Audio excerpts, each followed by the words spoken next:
अस्सलाम वालेकुम, welcome to the future college. आज हम करेंगे physics class 12 unit 17 simple harmonic motion के नोट्स। आप इस वीडियो में यूनिट 17 के तमाम असाइनमेंट का सोल्यूशन देख सकेंगे, एक्सरसाइज के एमसीक्यू के सोल्यूशन के नोट्स देख सकेंगे, एक्सरसाइज के शॉर्ट कंसेप्चुअल क्वेश्चन के सोल्यूशन देख सकेंगे, एक्सरसाइज के कंप्रेहेंसिव क्वेश्चन का सोल्यूशन देख सकेंगे, एक्सरसाइज के तमाम न्यूमेरिकल का सोल्यूशन देख सकेंगे। तमाम लेक्चर्स, तमाम नोट्स, तमाम सोल्यूशन का डिटेल लेक्चर का लिंक इसी वीडियो की डिस्क्रिप्शन में दिया गया है। उसके लिंक पे क्लिक करें, वीडियो की टाइम स्टैम्प पे क्लिक करें और जो चीज आप समझना चाहते हैं डायरेक्ट टाइम स्टैम्प पे क्लिक करके आप डायरेक्ट वो चीज समझ सकते हैं। तो शुरू करते हैं नोट से। असाइनमेंट 17.1 की फर्स्ट स्लाइड, उसका क्वेश्चन और उसका डाटा, उसकी second slide, next solution MDU/X, उसका फर्दर सॉल्यूशन, असाइनमेंट 7.2 क्वेश्चन और उसका data, conversion of unit to SI, further 17.2 का फर्दर सॉल्यूशन, उसका फर्दर सॉल्यूशन, असाइनमेंट 17.3 उसका क्वेश्चन और उसका data, time period of earth का solution, time period of moon का सॉल्यूशन, असाइनमेंट 17.4 क्वेश्चन, उसकी फर्दर सेकंड स्लाइड, हमारी नेक्स्ट स्लाइड, क्वेश्चन का further solution, calculation of time period की slide, step 5 find the displacement का solution, exercise के MCQs का solution, MCQs number 1 का solution, MCQs number 2 का सॉल्यूशन, MCQs नंबर 2 का सॉल्यूशन, MCQs नंबर 3 का सॉल्यूशन, MCQs नंबर 4 का सॉल्यूशन, MCQs नंबर 5 का सॉल्यूशन, MCQs नंबर 6 का सॉल्यूशन, MCQs नंबर 7 का सॉल्यूशन, MCQs नंबर 8 का सॉल्यूशन, MCQs नंबर 9 का सॉल्यूशन, MCQs नंबर 10 का सॉल्यूशन, MCQs नंबर 11 का सॉल्यूशन, MCQs नंबर 12 का सॉल्यूशन। अब हम करेंगे शॉर्ट क्वेश्चन के सॉल्यूशन के नोट्स। शॉर्ट क्वेश्चन नंबर 1 का solution, further solution, further solution, short question number 2 का सॉल्यूशन, क्वेश्चन नंबर 3 का सॉल्यूशन, साथ में इसकी डायग्राम, साथ में एक और डायग्राम, साथ में बुक का टॉपिक का सॉल्यूशन, शॉर्ट क्वेश्चन नंबर 4 का सॉल्यूशन, शॉर्ट क्वेश्चन नंबर 5 का सॉल्यूशन, शॉर्ट क्वेश्चन नंबर 6 का सॉल्यूशन, शॉर्ट क्वेश्चन नंबर 7 का solution, solution, solution, short question number 8 का solution, solution, short question number 9 का सॉल्यूशन, शॉर्ट क्वेश्चन नंबर 10 का solution, 11 का solution, book के notes, further book के notes, book के notes, short question number 12 का solution,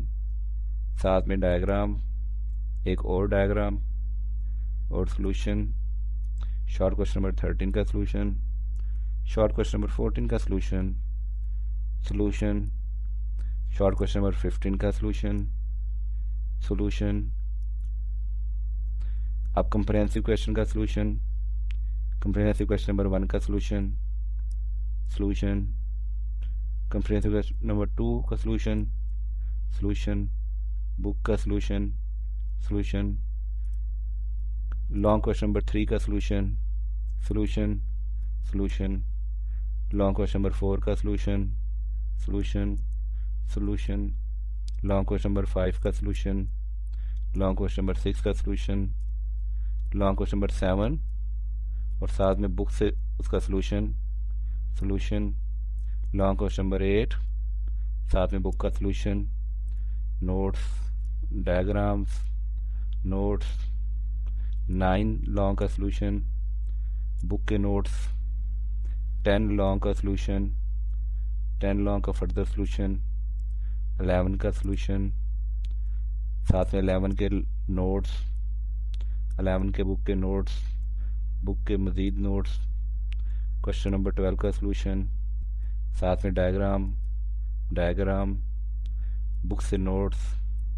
अब करेंगे एक्सरसाइज की numerical problems. The amplitude of the motion of mass attached to the spring is 2.48 metre. Amplitude दिया हुआ है, एक मास है वो स्प्रिंग के साथ अटैच है, उसका एम्पलीट्यूड दिया हुआ है 2.48 metre, while the maximum speed of mass दी हुई है 4.36 मीटर पर सेकंड। तो मैक्सिमम स्पीड है 4.3 मीटर पर second. What is the period of the motion, इसका टाइम पीरियड ऑफ मोशन क्या होगा, t की वैल्यू फाइंड करनी है। सिंपल हार्मोनिक मोशन में जो मैक्सिमम स्पीड होती है वो इक्वल होती है एंगुलर फ्रीक्वेंसी ओमेगा के। तो maximum velocity equal to angular velocity omega और साथ में एम्पलीट्यूड से मल्टीप्लाई करना होगा, ये इसमें इंटरवल होती है। तो time period t equal to 2 pi omega. Step by step पूछे देते हैं। पहले कैलकुलेट करेंगे angular frequency. Angular frequency omega है v max ओवर a, यहां पे a मल्टीप्लाई होगा तब आ जाके डिवाइड हो जाएगा, ये डिवाइड हो गया इजी। और v max में दी हुई है 4.36 और एम्पलीट्यूड दिया हुआ है 2.48, यहां दे देते हैं एम्पलीट्यूड दिया हुआ है 2.48 और मैक्सिमम वेलोसिटी 4.36 इस अनुपात में किया, तो हमारा आंसर आएगा 1.758 रेडियन पर सेकंड। ये निकाल लिया एंगुलर फ्रीक्वेंसी, हमने निकाला टाइम पीरियड था 2 पाई बाय ओमेगा, तो 2 पाई बाय ओमेगा निकाल लिया, इस वैल्यू को हम फार्मूले में पुट करेंगे, तो time period 2 pi by omega की वैल्यू पुट कर दी और पाई की वैल्यू कर दी, हमने सिंपली कैलकुलेट किया, हमारा आंसर आएगा 3.5 सेकंड। यानी टाइम पीरियड होता है वो इनवर्सली प्रोपोर्शनल होता है एंगुलर वेलोसिटी ओमेगा के, और जो मैक्सिमम वेलोसिटी होती है वो जो s की वैल्यू 0 हो, यानी मीन पोजीशन पे हो, तो हमारी मैक्सिमम वेलोसिटी होगी। तो हम लोग करते हैं एक पार्टिकल मूव कर रहा है, डिस्प्लेसमेंट s 3.0 cos 2t, तो डिस्प्लेसमेंट इक्वेशन दी है s 3.0 cos 2t, wait is दिया है वो मीटर में और टाइम दिया गया हमें सेकंड में। तो फाइंड करें amplitude, frequency, angular frequency and period, और साथ में बी पार्ट में निकाल फाइंड टाइम व्हेन s 0 यानी मिड पॉइंट है and the end at the turning point, और साथ में क्वेश्चन आंसर भी दिए गए। अब बेसिक फार्मूला देते हैं, डिस्प्लेसमेंट इक्वेशन दी गई है s 3.0 cos 2t, इस पे ये वैल्यू 3.0 cos के साथ होती है, हम a कहते हैं। जनरल इक्वेशन होती है s a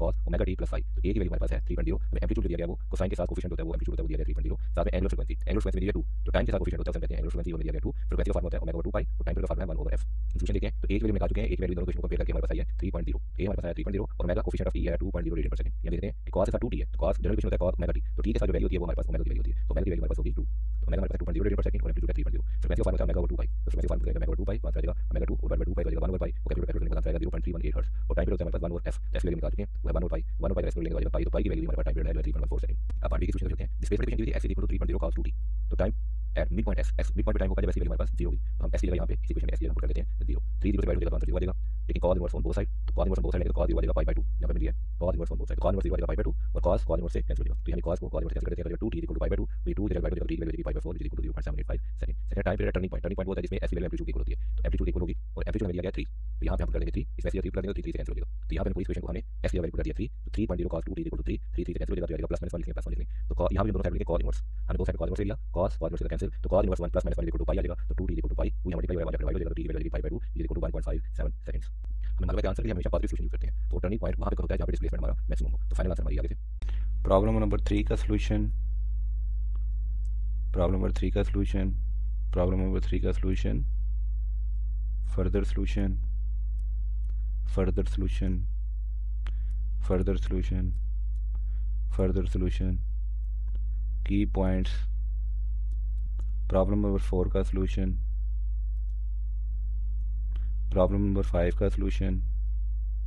प्रॉब्लम नंबर 5 का सॉल्यूशन, प्रॉब्लम नंबर 5 का सॉल्यूशन, प्रॉब्लम नंबर 6 का सॉल्यूशन, प्रॉब्लम नंबर 7 का सॉल्यूशन,